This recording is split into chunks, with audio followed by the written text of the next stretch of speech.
Hello students, how are you? In the previous video we have discussed about the sectors of Indian economy. In that we have discussed the primary sector, the secondary sector, the tertiary sector. After that we have discussed about the economic interdependent to each others, that all the three sectors are interdependent to one another. Now the next video, or you can say a next slide, that is the comparing the three sectors. भैया जब हमने तीन sector के बारे में पढ़ लिया है तो हमको कंपेयर भी तो करना पड़ेगा कि नहीं करना पड़ेगा कंपेयर। तो यहाँ पर पहला जो मैंने आपके लिए पॉइंट बनाया है, that the value of final goods and services produced in each sector during a particular year provides the total production of the sector for that year। मतलब समझ में आ गया आपको? जो वैल्यू है फाइनल गुड्स एंड सर्विसेज की सारे sectors की एक साल के अंदर, जो वहाँ पर टोटल प्रोडक्शन हुआ है। दूसरा क्या है, and the sum of the production in the three sector gives what is called GDP of a country, gross domestic product. एक साल में जो भी प्रोडक्शन हो रहा है वो हमारा क्या कहलाता है, जीडीपी, ग्रॉस डोमेस्टिक प्रोडक्ट, जिसको हम हिंदी में कहते हैं सकल घरेलू उत्पाद। क्या कहते हैं, सकल घरेलू उत्पाद। नेक्स्ट आता है बेटा, नेक्स्ट जो पॉइंट मैंने आपके लिए बनाया है, that it is the value of all final goods and services produced with in a country during a particular year. एक ही साल में एक ही कंट्री में उत्पन्न होने वाले सारे फाइनल गुड्स की जो वैल्यू है, कीमत है, एंड सर्विसेज, ठीक है ना। GDP shows how big the economy is. GDP हमको क्या बताता है, वो अर्थव्यवस्था, वो इकोनॉमी कितनी बड़ी है। अब बेटा यहाँ पर जरा हम थोड़ा सा अलग से बात करें, that the as the economic activities are diversified and include various sections of the human resources and raw materials, it become necessary to have an account of such activities to compare the sectoral growth rate and productivity as well as the sectoral analysis of their performance। तो बेटा अब हम क्या कह सकते हैं, that it becomes confusing and complicated to count for total production as a single raw material may be used as several layers in the economy. So economists suggest to take final goods or the goods which are to be directly consumed by the consumers, not meant for further processing and final services। अब देखिए last point मैंने आपके लिए लिखा है, in India the mammoth task of measuring GDP is undertaken by a central government ministry। किसके under में आती है, सेंट्रल गवर्नमेंट की मिनिस्ट्री के अंडर में। This ministry with the help of various government departments of all the Indian states and union territories collects information. हर जगह से ये लोग क्या करती हैं, इंफॉर्मेशन को कलेक्ट करती हैं, ठीक है ना, relating to the total volume of goods and services and their prices and then estimate the GDP. जब सब जगह से कलेक्ट हो जाता है डाटा हमारे पास, तब हम लोग प्राइस, सर्विस और एक एस्टीमेट लगाते हैं जीडीपी का। अब बेटा जब हमने ये बात कर ली तो हमारे पास जो नेक्स्ट जो पॉइंट आता है वो आता है द ग्राफ। आपको समझाने के लिए जो मैंने यहाँ पर बनाया है, आप ग्राफ देखिए, जो यहाँ पर जो ग्राफ मैंने दिखाया है यहाँ पर, उसमें दो पॉइंट दिखाया मैंने, एक 70-74 का दिखाया है, एक 2013-14 का दिखाया है। इसी चीज़ को समझाने के लिए मैंने आपके लिए ये ग्राफ बनाया है। तो देखिए मैं इसको पढ़ देता हूँ, तीनों सेक्टर के बारे में है। In the year 2013-14 the tertiary sector emerge as the largest producing sector in India. दिख रहा है आपको, हमारा जो टर्शियरी सेक्टर है सबसे लार्जेस्ट प्रोड्यूसिंग सेक्टर है, ठीक है ना, replacing the primary sector. Primary sector को उसने रिप्लेस कर दिया। The tertiary sector has become important in India because of the following reason. अब इसका बड़ा होने का कारण लार्ज होने का कारण क्या था? देखिए, services such as hospitals, education institutions, post and telegraph services, police stations, court, village administrative office, municipal corporation, defence, transport, banks, insurance companies, etc. are considered as basic services and are necessary for the people. ये जितने भी नाम मैंने भी पढ़े, ये सारे tertiary sector के अंतर्गत आते हैं। किसके अंतर्गत आते हैं? टर्शी सेक्टर के अंतर्गत आते हैं, और ये ज़रूरी भी हैं। इनके बगैर काम नहीं हो पाएगा, ये सबके लिए ज़रूरत है। ठीक है ना। Number 2 point, the development of agriculture and industry leads to the development of services such as transport, trade, storage, etc. Agriculture इनको सपोर्ट करता है, इंडस्ट्रीज़ को सपोर्ट करता है, उनके डेवलपमेंट को सपोर्ट करता है। सर्विसेज जैसे कि ट्रांसपोर्ट, भैया जब खेतों में कुछ उगेगा ही नहीं तो ट्रक खाली करेगा क्या? सामान तो लाना ही पड़ेगा ना, और सामान कहाँ से आएगा? एग्रीकल्चर से आएगा। ठीक है ना। कोल्ड स्टोरेज बना रहे हैं, कोल्ड स्टोरेज बना दोगे, सामान कहाँ से आएगा? एग्रीकल्चर से आएगा, तभी तो आप उसको रखोगे। व्यापार कैसे होगा? एग्रीकल्चर के द्वारा होगा। आज जो भी चीज़ मार्केट में है, कहीं ना कहीं किसी ना किसी तरीके से वो लोग प्राइमरी सेक्टर से रिलेटेड है। ठीक है ना। कहीं ना कहीं नहीं, पूरी तरीके से प्राइमरी सेक्टर से रिलेटेड है। थर्ड पॉइंट देखिए, with the rise in the income of people they start demanding more services like eating out, tourism, shopping, private hospitals, private schools, professionals, training, etc. जैसे जैसे इनकम राइज होती है peoples की, उनकी demand बढ़ती है। भैया घर का खाना अच्छा नहीं लग रहा तो रेस्टोरेंट में तो जाओगे कि नहीं जाओगे? रोज़ नहीं जाओगे, कभी कभी तो जाओगे। ठीक है ना। भैया घूमने भी जाओगे साल में एक बार, बाज़ार में ख़रीदारी भी करोगे। सरकारी हॉस्पिटल में नहीं जाना पसंद है तो प्राइवेट में जाएंगे हम लोग, पैसा ज़्यादा जाता है लेकिन फैसिलिटीज़ मिलती है। ठीक है ना। गवर्नमेंट स्कूल्स में फैसिलिटी कम है तो प्राइवेट स्कूल्स में पढ़ेंगे हम लोग। तो जैसे जैसे लोगों की इनकम राइज होती है, उनकी डिमांड्स भी बढ़ती रहती है। ओवर द पास्ट डिकेड, याद रखना, 1 decade is equal to 10 years. एक डिकेड कितने साल का होता है? 10 years. Certain new services based on information and communication technology have become more important and essential. आपने देखा होगा पिछले 10 सालों में हमारे पास कम्युनिकेशन सेक्टर सबसे ज़्यादा इसमें बढ़ोतरी हुई है। भैया अपने पेरेंट्स से पूछना, क्या आज से 20 साल पहले या 15 साल पहले टेक्नोलॉजी इतनी एडवांस थी? नहीं थी ना।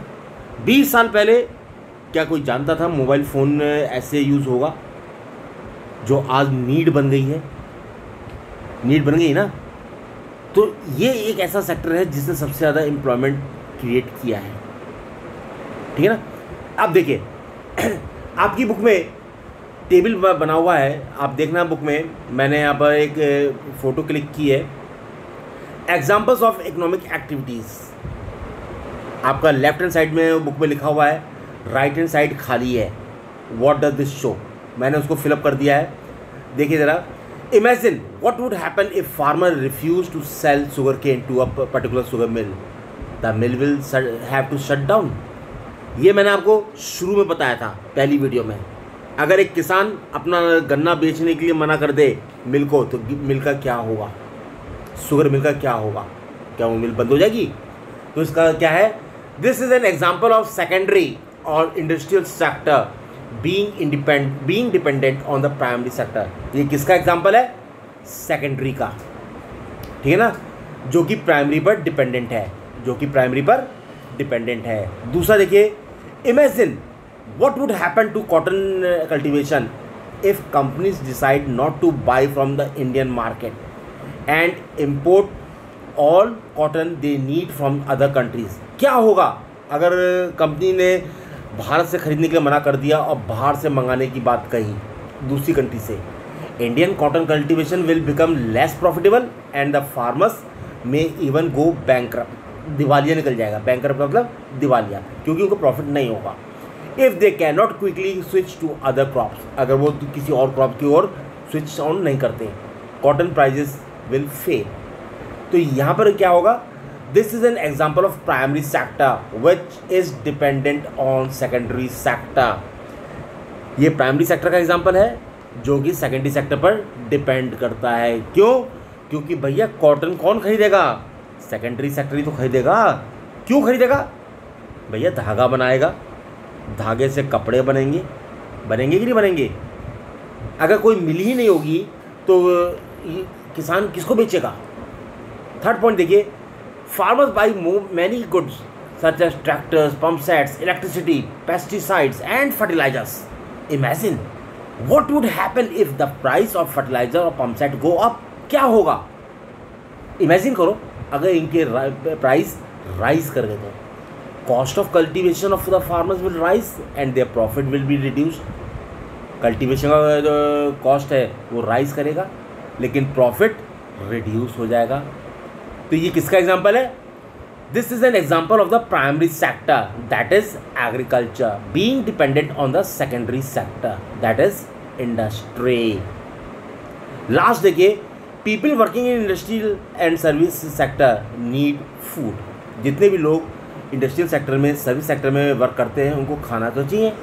Imagine what would happen if there is a strike by transporters and lorries refuse to take vegetables, milk etcetera from rural area. Imagine करो क्या होगा अगर ट्रांसपोर्टर्स ने स्ट्राइक कर दी, हड़ताल कर दी, लॉरीज ने हड़ताल कर दी और उन्होंने लाने से मना कर दिया वेजिटेबल्स, मिल्क्स और भी कई सारी चीज़ें जो रूरल एरिया से आती हैं। तब क्या होगा? फूड विल बिकम स्कैर्स, कमी हो जाएगी in urban areas whereas farmers will be unable to sell their products. और किसान अपना सामान नहीं बेच सकते। तो ये क्या है? This is an example of the primary sector being dependent on the tertiary sector. अब बेटा जो नेक्स्ट जो मैंने आपके लिए बनाया है वो है how GDP is counted to know the total production in each sector. कैसे पता चलता है, कैसे काउंट करते हैं टोटल प्रोडक्शन कितना हुआ है हर सेक्टर में, हर सेक्टर में। देखिए, gross domestic product is the value of final goods and services produced in the country bye all sectors. GDP क्या होता है? एक देश के अंदर होने वाले फाइनल गुड्स एंड सर्विसेज एक साल के अंदर। It is computed in the following manner. अब देखिए, number 1, value of goods and services in the 3 sectors are calculated and then added up. इनको कैलकुलेट किया जाता है तीनों सेक्टर का और उन्हें ऐड किया जाता है। The value of final products include the value of all intermediate goods that are used in making the final product. वो सारे ज़रूरत की चीज़ें जो फाइनल गुड्स बनाने में मदद करते हैं। खाली एक चीज़ से तो नहीं हो सकता ना भाई। रुई से धागा बनेगा ये तो मालूम है, लेकिन धागे में कलर भी तो डलेगा। कलर कहाँ से आएगा बताओ मुझे? कलर कहाँ से आएगा? आएगा ना। तो इंटरमीडिएट गुड्स हैं जो फाइनल गुड्स बनाने में मदद करते हैं। So the value of intermediate goods is not considered while calculating the GDP. Next है the value of final goods and services produced in each sector during a particular year provides the total production of the 3 sectors for that years. Third point बनाया बेटा, in India the ministry along with various government departments collects the information and then estimate the GDP। अब देखिए यहाँ पर जो मैंने बात की है लास्ट वाली, शुरू में भी कर चुका हूँ ये बात मैं आपसे इससे पहले वाली स्लाइड, 2 स्लाइड पहले में भी, कि जो गवर्नमेंट हमारी जो है मिनिस्ट्री जो है वेरियस डिपार्टमेंट, जो गवर्नमेंट की वेरियस डिपार्टमेंट है वो पूरे भारत से, पूरे देश से, मतलब एक कंट्री से सारी इंफॉर्मेशन को कलेक्ट करती है। तब एस्टीमेट निकलता है। तब क्या निकलता है? एस्टीमेट निकलता है। ठीक है ना। जीडीपी का पता चलता है। क्या पता चलता है? जीडीपी का पता चलता है। बेटा यहाँ पर एक वर्ड मैं यूज़ करूँगा, वो वर्ड बहुत इंपॉर्टेंट है और उस वर्ड को बड़े ध्यान से सुनना क्योंकि 1 मार्क्स के क्वेश्चन में भी आता है। That word is NSSO। NSSO या ये कह लो NSSO। NSSO, ठीक है ना। तो इसका फुल फॉर्म क्या होता है? नेशनल सैंपल सर्वे ऑर्गेनाइजेशन, इसका फुल फॉर्म क्या होता है? National Sample Survey Organisation. अच्छा, इसका काम क्या होता है? It is an organisation under the Ministry of Statistics, Planning and Programme Implementation. क्या करती है? प्लानिंग करती है, प्रोग्रामिंग करती है और उसको इम्प्लीमेंट कराती है। Government of India that regularly conduct survey on employment and unemployment. Government survey conduct कराती रहती है रोजगारी पर और बेरोजगारी पर भी, ठीक है ना। 5 yearly and figure out primary data for further use. Other sources like census of India also provide employment data. Census जो हर 10 साल के बाद हमारे पास आता है, अब 2021 में आएगा, अब 2021 में आएगा। इससे पहले 2011 में आया था। हर 10वें साल सेंसस की डिटेल हमको पता चलती है, ठीक है ना। गवर्नमेंट बताती है। लेकिन बेटा यहाँ पर एक चीज़ और जानने की बात है। एनएसएस तो बात कर ली हमने, एक चीज़ और जानने की बात है, वो है सीएसओ। वो क्या होता है? सीएसओ क्या होता है? Central statistical data, central statistical office, ठीक है ना। जो किसके अंडर में वर्क करता है? Ministry of Statistics and Programme के अंडर में वर्क करता है, ठीक है ना। तो यहाँ पर जो हमने अभी बात किया, वो हमने बात किया सारा कैसे गवर्नमेंट इसको करती है, जीडीपी को कैसे डाटा रखती है अपने पास, ठीक है ना। अब जो हम लोग आगे जो पढ़ेंगे, वो हम लोग पढ़ेंगे कि हिस्टोरिकल चेंजेस क्या क्या हुए, क्या बदलाव आए, डिफरेंट सेक्टर्स में क्या क्या बदलाव आए। मैंने हेडिंग लिखी है हिस्टोरिकल चेंजेस इन सेक्टर्स। तो यहाँ पर कुछ पॉइंट्स मैंने बनाए हैं। That the following changes have been witnessed in the sectors over the year. अब देखिए पहला पॉइंट क्या लिखा है?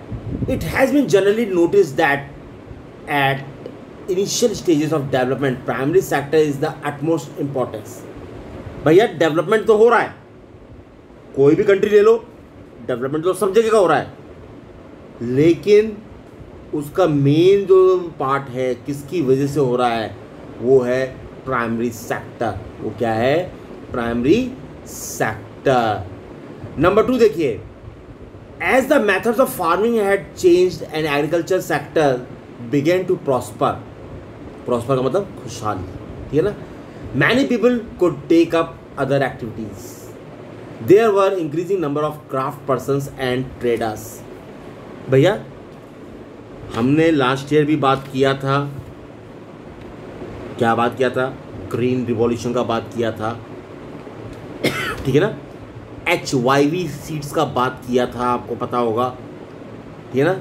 हाई यील्डिंग वैरायटी सीड्स या हाइब्रिड वैरायटीज जो सीड्स है उनके बारे में बात किया था, जिससे कि एग्रीकल्चर प्रॉस्पर होने लगा। ड्रॉबैक्स भी हैं, मैं ये नहीं कह रहा ड्रॉबैक्स नहीं है हाइब्रिड सीड्स के, HYV सीड्स के ड्रॉबैक्स भी हैं, लेकिन ज़रूरत तो पूरी हो रही ना, डिमांड तो पूरी हो रही ना।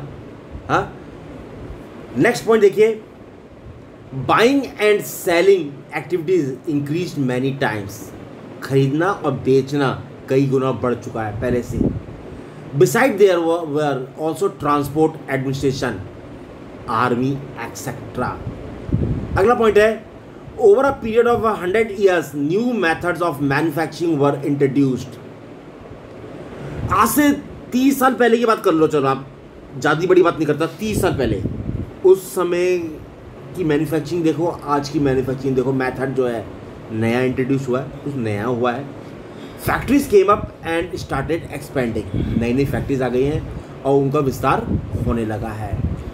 नेक्स्ट देखिए, those people who had earlier work on farms now began to work in factories in large number. भैया यहाँ पर एक बात जरूर कहूँगा मैं, जैसे लाइन में लिखा है ना, जो लोग पहले वर्क करते थे फार्म में, अब उन लोगों ने कहाँ पर काम करना शुरू कर दिया? फैक्ट्रीज में। This is because of uncertainty of the monsoon, uncertainty of the monsoon, अनिश्चितता। नेक्स्ट पॉइंट बेटा देखिए आप, people began to use many more goods that were produce in factories at cheap rates. लोगों ने सब ज़्यादा से ज़्यादा यूज़ करना शुरू कर दिया जो सामान फैक्ट्रीज में चीप रेट्स में बनाए जाते हैं। Next, secondary sector gradually became the most important one in the total production and employment. Secondary sector जो है सबसे इंपॉर्टेंट हो गया है प्रोडक्शन एंड एम्प्लॉयमेंट में। नेक्स्ट देखिए, hence over time a shift had taken place. Secondary sector has become more important than the primary sector.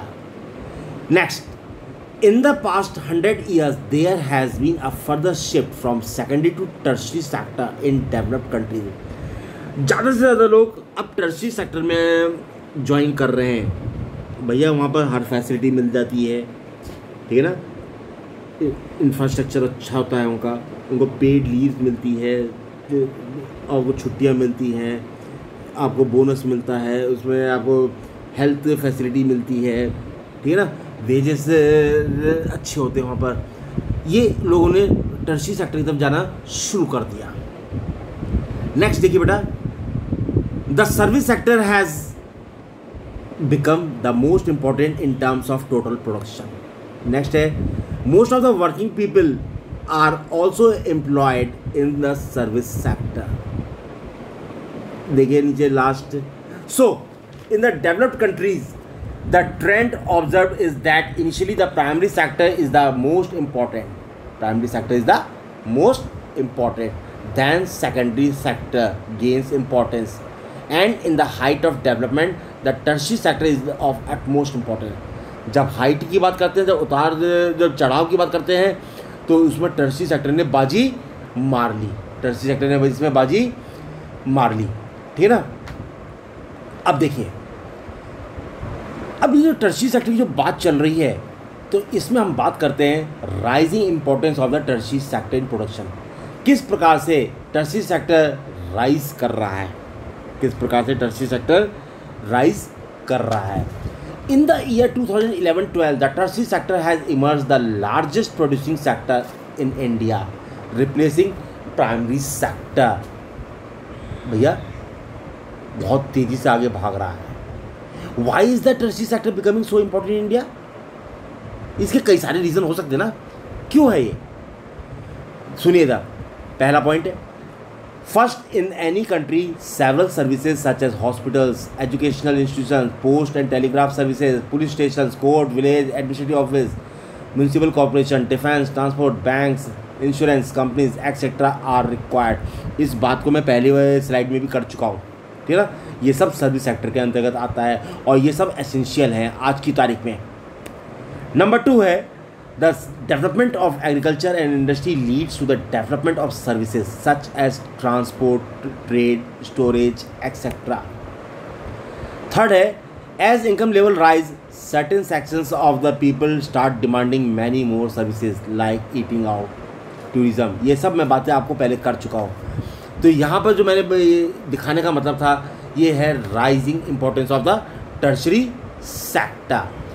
चौथा जो है इसमें, over the past decade or so certain new services such as those based on information and communication technology have become important and essential. The production of these services has been rising rapidly. तो students, आज हमने इन चीज़ों के बारे में बात किया है, आप इनको देखिए, अब चैप्टर्स को ध्यान से रीड करिए, ठीक है ना। अब हम लोग नेक्स्ट स्लाइड में जब बात करेंगे तो उसमें हम करेंगे that where are most of the people employed, ज़्यादा से ज़्यादा लोग कहाँ पर एम्प्लॉयड हैं, ठीक है ना। तो आप लोग इसको देखिए ध्यान से, ठीक है ना। हम अगली वीडियो में मिलेंगे। Thank you.